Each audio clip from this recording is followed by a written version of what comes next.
Good morning, everybody, and I would like to thank you, the organizers, for inviting me to this event. Please allow me to stand on the established protocol by Dr. Miro.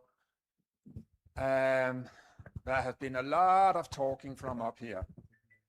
Okay, there have been a lot of talking from up here, and I always try to let me do my speech short, and everybody says I can't be short, so I'll do it brief instead. Can everybody stand up and shake their head, because we have had no coffee break, no tea break, and we are almost falling asleep. I can hear the snoring from the back of the room. Very good, thank you very much indeed. So,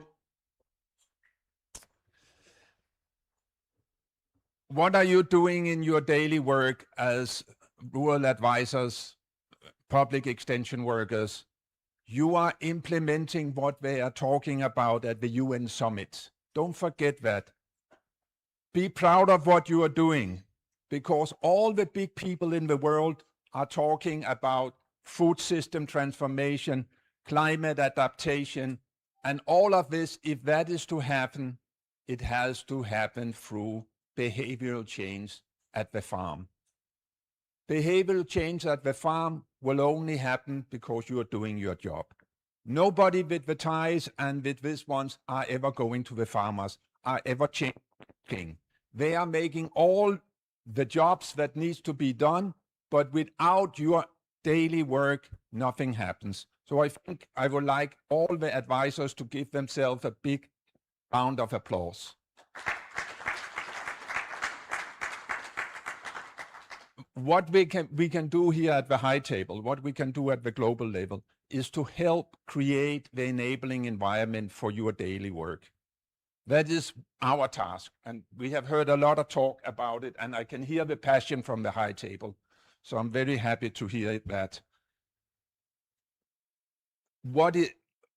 And we have heard almost all the speakers talking about we can't do things in silos. Then we want to break the silos. We need to ask ourselves, why are people working in silos?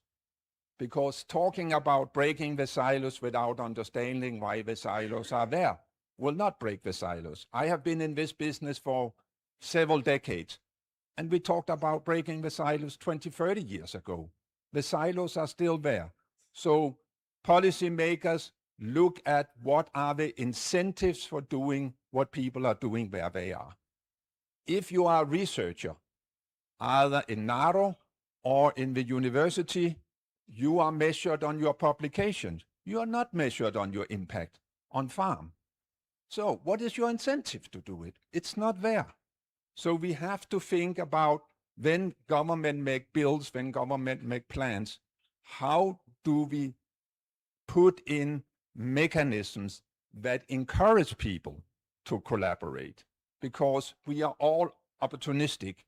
If somebody tells us to do something, and we are told every day how to drive in traffic. Are any of us following the law? No. Why? Because we wouldn't get anywhere if we followed the law, right? So we are optimistic. We are doing what makes sense for us. If it makes sense for us to work in a silo and stay in the silo, we keep in the silo, regardless what everybody is saying. So that is a very important point. It is not enough to tell people to do different. You have to encourage people to do things different. What I have seen that the people in Uganda is doing, I have seen two very, very simple, good innovations in extension. One of them is to start, before you work with the farmers, sit down with the farmer, family, and ask them, what is your aspiration? Where do you want to be 5, 10 years from now? Why are you in farming? What do you want to get out of farming? If you start there, you understand what the desire, demand, aspiration of the farmer is. And if all your advice are centered around that, then you have a dialogue. Then the farmer is interested. Then the farmer wants to learn. But if you just come and tell what you have been taught to tell, then the farmer might not listen to you. If I'm trying to tell, I don't know but if I'm trying to tell Dr. Miro to stop smoking and he never smoked, why is it interesting for him? he won't pay attention. Even if I have been trained and have a big program in anti-smoking, how to stop smoking, he will be bored when I'm talking. He might be polite and say, oh, yes, very interesting. And as soon as I go away, he will say, that was completely irrelevant for me. So start with understanding what is actually the need of the farmer. Number one. The second one, extension officers and advisors very often work in isolation. So create what we call peer learning team. Let them talk together, work together, and experience together. It doesn't cost money, but it makes it more interesting to work because you reflect on what you have done, what the farmer said, how you interacted with the farmers, and you learn from your peers instead of learning from your superiors. So by listening to farmers, you address the farmers' need. By working with the peers, you get inspired. These are two simple no-cost additions I would really recommend you to take in.